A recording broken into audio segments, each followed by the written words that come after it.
Ассаламу алейкум туғандар, қадайсыздар? Назарыңыздарда қайрадан эле Базар жоқ каналы.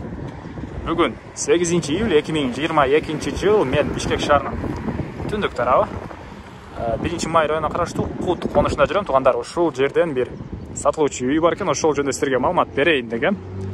Азыр мен турган жер көпчүлүгүңүздөр билген чоң аэропортко кеткен трассанын жээгинде турам туғандар. Сатылуучу үйүбүз жайгашкан конуш ушул аэропортко кеткен трассанын жээгинде жайгашкан. Ал деле Манас айылынан кийинки айыл болуп калат. Бишкек шаарынын 1 май районуна карайт туғандар бул жер. Анан бул жакка чейин көптөгөн эле маршруттар Бишкек шаарынан түз келишет жана по пути машинелер, таксилер деле көп Бишкек шаарынан келген. Андан ары мен сатылуучу үйгө карай жол алдым. Сиздер туғандар Бишкек шаарынан келип атып, биринчи Манас айылын көрө аласыздар.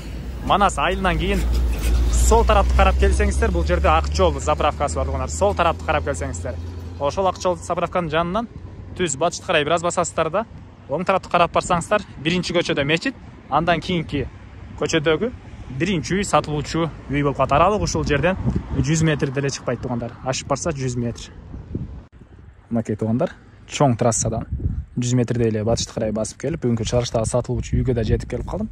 Оң тарапты карап келсеңиздер, катардагы экинчи көчөдөгү бурчтагы биринчи үй болуп калат. Угловойдо жайгашкан, мынакей көрүп турганыңыздардай мечиттин жанында болуп калат туғандар.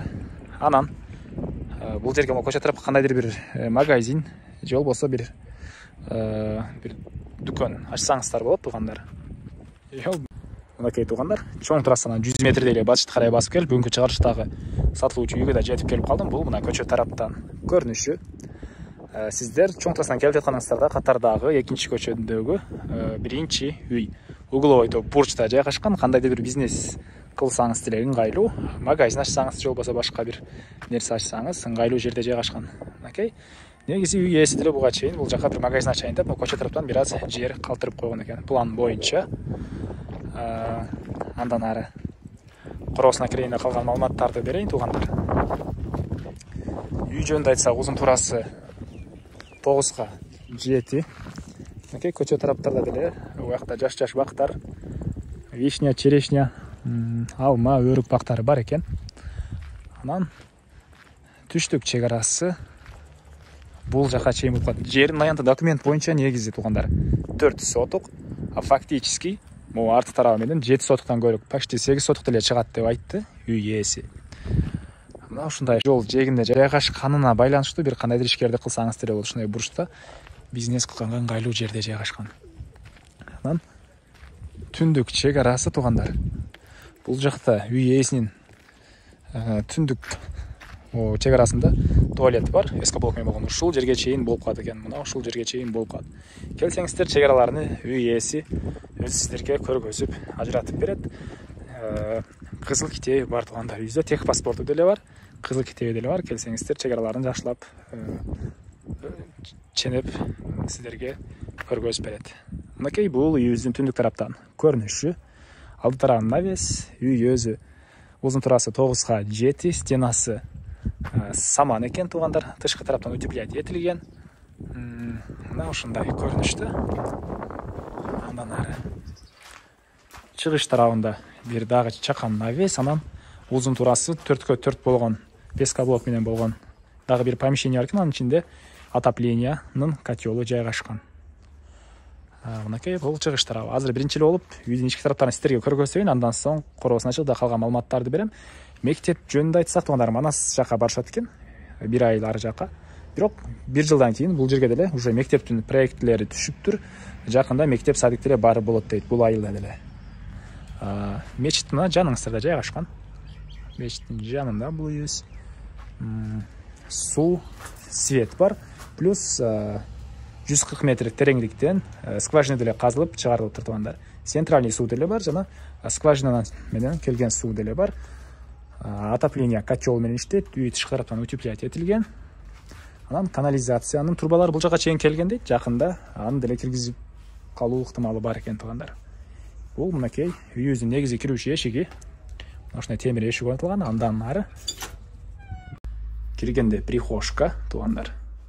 Анан ушул эле жерден оң тарапка кайрылсак бир тамактануучу бөлмө. Мынакей ички тарабына раковина орнотулуп, суу чыгарылыптыр.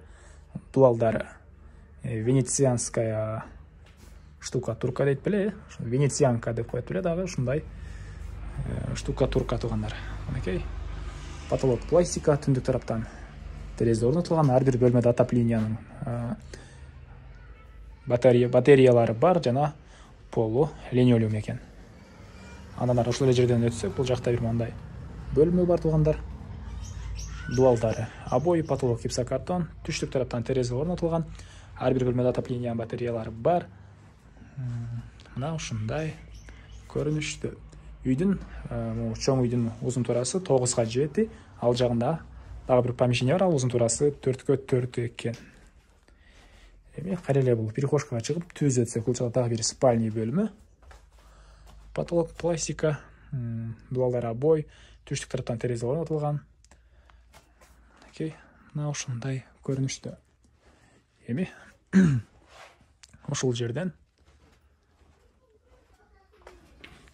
перехожкага чыгып онтип кайрылсак, бул жакта санузел жайгашкан, ички тарабына раковина орнотулуп, суу чыгарылыптыр.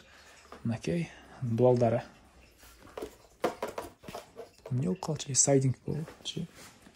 МДФ дейт мына. Мына ушундай материалдан болгон, пластикке окшойт менин оюмча. Анан потолок деле пластика, раковина орнотулуп, суу чыгарылыптыр. Төрүндө ванна жана дуал, полу кафель туугандар.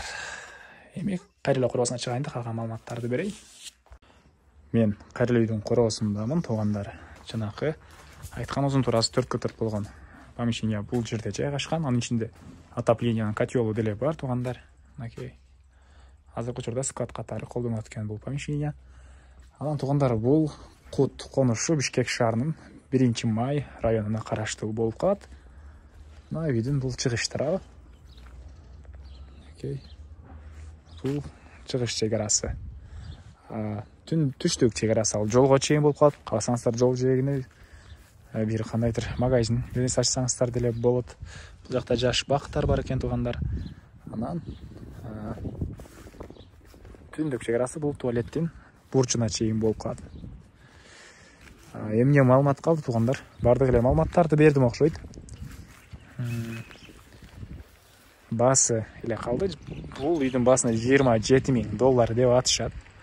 Сүйлөшүү болот. Эсин номерин мен экранга калтырам туугандар. Звонок кылып сүйлөшүп көрүңүздөр. Сүйлөшүү болот. Анан негизги маалыматтарды дагы бир эскерте кетейин. Жердин аянты документ боюнча 4 сотук, бирок фактически 8 сотуктай чыгат экен. Үйдүн узун турасы 9га 7. Стенасы саман. Документтер боюнча кызыл китептер бар туугандар. Баасы $27,000. Сүйлөшүү болот. Базар жоқ каналынан көрдүк десеңиздер, жакшы эле арзандатып беребиз деп айтты үй ээси деле. Андыктан чалганда базар жоқ каналынан алдым деп сураңыздар туугандар. Анан ушул видеону достор менен группалар менен бөлүшсөңүздөр, мага үй ээсине сиздер чоң жардам берген болосуздар. Андан эсе мен сиздер менен коштошом туугандар. Кийинки чыгарышка чейин саламатта калыңыздар.